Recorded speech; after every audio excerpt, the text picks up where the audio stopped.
Hey guys, today I want to talk to you a little bit more about the GIGO principle, the garbage in, garbage out. What you put into your life, you get out when you get squeezed in those uncomfortable situations. So I want to focus in on that. And so for me, what does that look like personally? How do I deal with GIGO? Well, there are a few things that I do. I surround myself with people that will encourage me, that are willing to speak those affirmative words that I was talking about into my life. And so this this fourth principle really goes into the two previously, which is community and those affirmative words or words of affirmation.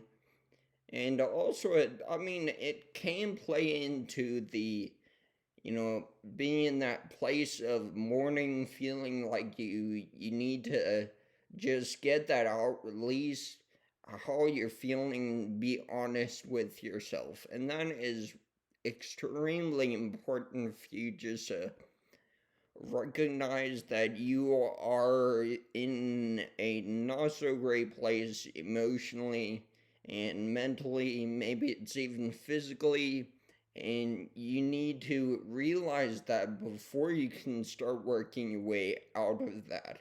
Because if you don't recognize that there is a problem, you can't work to find the solution to the problem because you don't even know that there is a problem.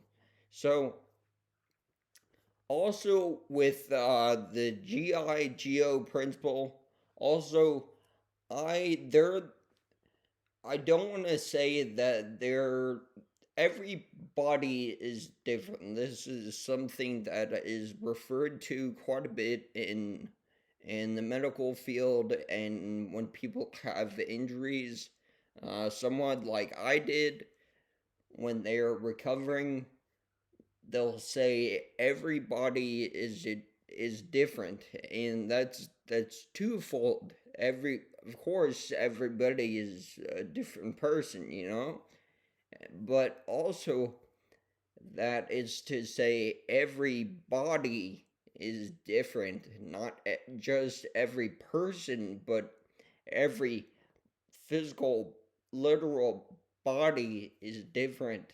So things that work for me are not going to work for other people. So running miles every day, doing a bunch of push-ups, doing a bunch of sit-ups, that may work for me, but that may not work for, Joe down the street, or Jane in the other state. It's not going to work the same for every person. It's going to be different.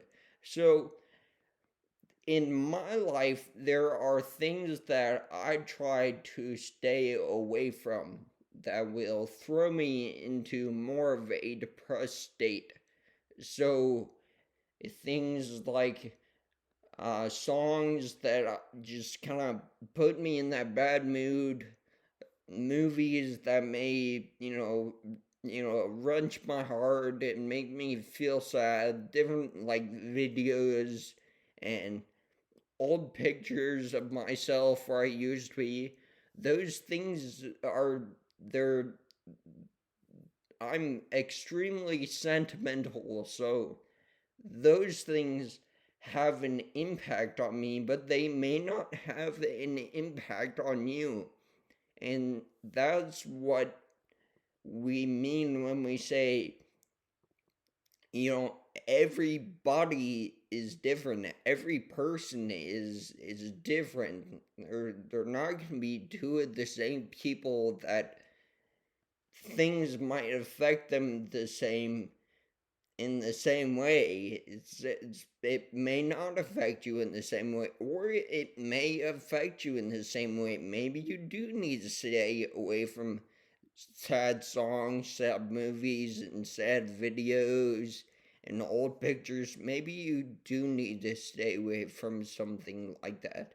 I don't know, but what I do know is that everybody is different, and we can't expect our our issues to be the same as other people's issues, and we can't expect the solutions that work for other people to be that work for us to be the same for other people. It doesn't work like that. I There are times when I wish it did, when I could just say, here's the solution, XYZ, just follow these 3 steps, or in this series, follow these 4 steps, and you're gonna have a great life. I wish I could tell you that, but that's not the case. It's a process. It's something that we go through every day, and it's something that's going to be different for every person. And I can attest to that I go through that every day. It's not the same for me every day. There may be little variations every day, but the devil really tries to attack me in maybe not the same exact ways every day, but the same concept. You know, you're you're having these feelings of not liking yourself, you're depressed, all these different feelings. I'm I may have those, and I'm gonna be attacked by Satan to feel that way, and I need to stand up and claim the power that Jesus has given me, and I need to speak those affirmative words in my life. I need to find that community, and lastly, I need to just not put bad things into my body. And it may not just be physical. It may not be alcohol or chasing after women or smoking drugs and doing all this crazy stuff.